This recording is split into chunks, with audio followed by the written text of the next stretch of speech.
چون همین ذکرها را قدیم قرآن خواندن را اساسا با قلب بهتر است یا با زبان با آوازی بلند؟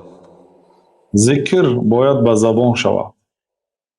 ذکری که الله تعالی یا ایها الذین آمنوا اذکروا الله ذکرا کثیرا، ای آنهایی که ایمان آوردید الله تعالی را ذکری بسیار کنید. مراد ذکری زبان است و با همراهی ذکر قلب، یعنی قلبتون هم معناش فهمید. سبحان الله میگویید الله تعالی از تمام عیب، کمبودی، نقصان، از تمام صفتهای مخلوقات، صفتهای ناقص پاک جل جلاله و تقدست اسماء. وقتی ذکر میکنید قلبتان هم همراه زبانتان باشد، این بهتر است. اگر یک آدم زبانش ذکر کرد و قلبش به دیگر جا مشغول، این بهتر از آن آدمی که ذکر نکرد است.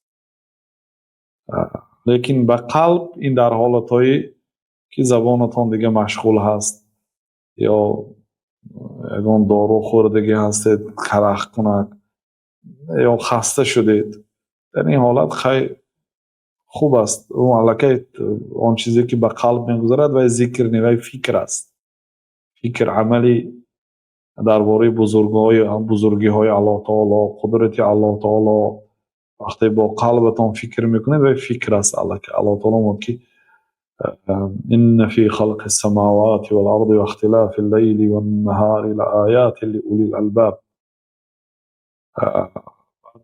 گفت که آنهایی که در خلق آسمان ها و زمین ها یتفکرون فی خلق السماوات والارض، و بندگان اینه که الله تعالی آنهایی که در ساخت آسمان ها و زمین ها فکر میکنه. یتفکرون فی خلق السماوات والارض ربنا ما خلقت هذا باطلا، پروردگار ما تو اینها رو بیهوده نآفریدی.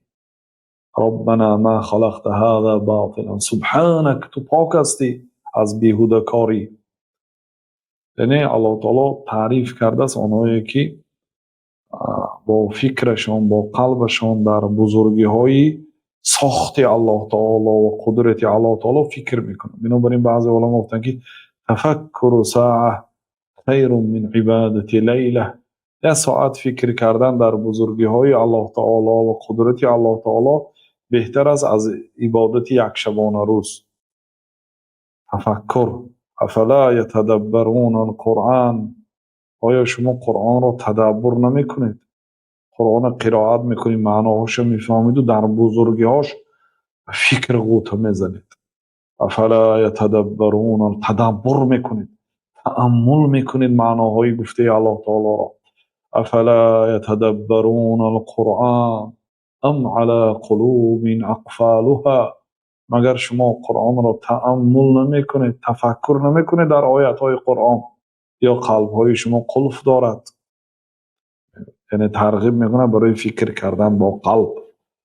ولی عقل آدمیزاد اصلا در دماغ است یا در قلب است، خلاف است.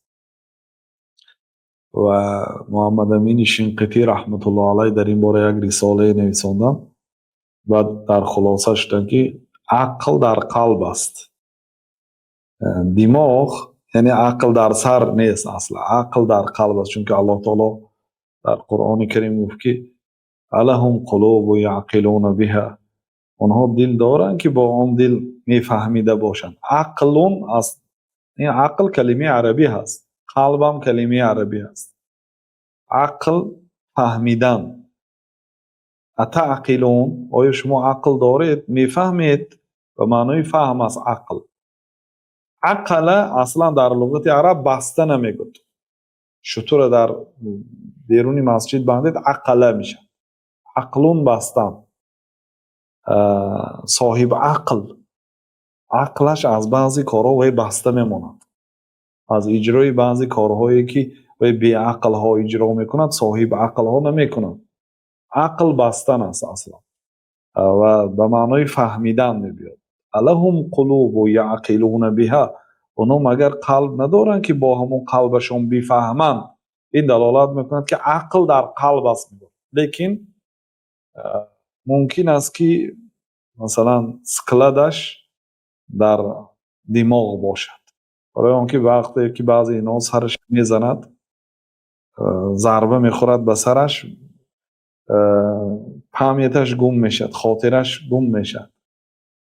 خاطره که گم شد، فکر این سکلدش در دماغ بود. میگم مثلا در کشورهایی که زمین ها قیمت است، یا آفیسچی مایده که در سنتری شهر میگیرن و سکلد 200 کیلومتر دیگر شهرنده یا بیابان به سکلد میسازن تا اینکه ارزان آمد. اگر سنتری شهر به سکلد سازی دیگر قیمت میفروند.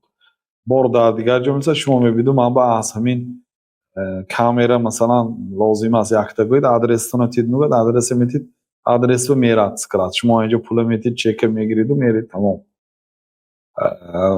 همین خیلی، یعنی که میگم که اداره در قلب است، کار قلب اجرا میکند، ولی سکلدش در خزینش در کجا است؟ در دماغ است. بنابراین یعنی قلب فکر میکند، میفهمد، تدبر میکند، همه این کارا در قلب میشه.